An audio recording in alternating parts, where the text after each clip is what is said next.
Hey guys, okay, so we're going to show you how to wet distress, and the reason why you want to wet distress instead of sand sometimes is because if you noticed before we painted these, they had like a reddish stain, reddish brown stain, and some people, if you don't know what you're doing or push a little too hard, you can sand through that stain and get to the raw wood, and so you don't want that if you want that stain to come through. So wet distressing makes it so that you can't go through that stain. So basically you have your wet rag and you're basically going to act like you're sanding.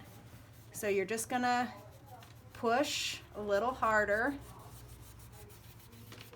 and sand where you normally would. And it acts like sandpaper. So if you mess up, go back over it with your paint. Really easy. You take too much off. But basically it's just kind of doing what you like. It's all in the artist's eyes.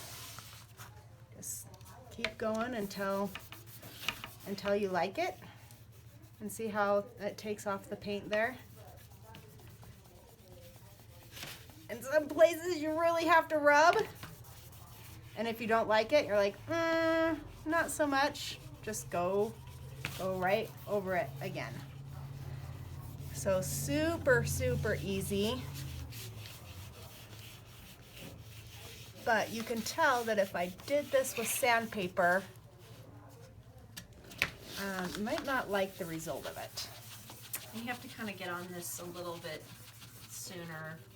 Like once it's dry, you go right, in, right? If you wait a day or two. Yeah. I think I'm taking too much off. I've never been good at this technique. But so you might just be, pushing a little too hard. Maybe just lighten it up a little bit.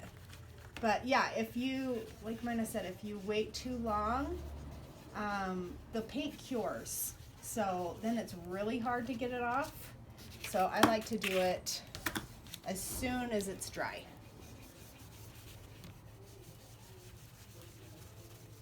And some places, just like if you were using sandpaper, it just doesn't want to come off. And other places it comes off too much. So I'm going to go back over right there because that came off too much. But sometimes too, if you look at the whole piece, you might like it. well, and I will say that this is going to be on a big, huge wall. This is artwork from my kids through the years. This is what I looked like to my youngest when he was 5. Green hair. Green hair. Yeah. That's awesome. And then this one was from, if I can just indulge a little bit, this one was from my middle son, because sometimes I'm a witch. And sometimes I'm sweet.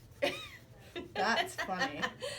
And this was our Australian Shepherd that lived with us for 14 years. My oldest one did this one. So anyway, sorry, little sidetrack backstory there for you. But this will be on a big, huge wall that's kind of a grayish color.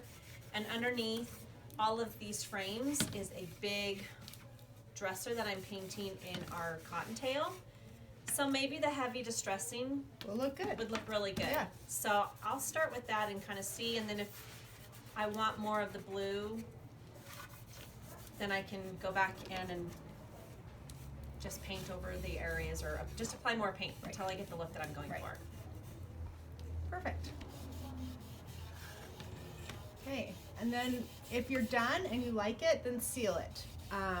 You don't have to seal it because, like I said, it will cure and harden even more. And this is a latex-based paint, but if you want more protection on it, just seal it with a furniture wax, or if you have like a polyacrylic, you can do that. I like to just spray it with a polyacrylic really fast. It's really easy.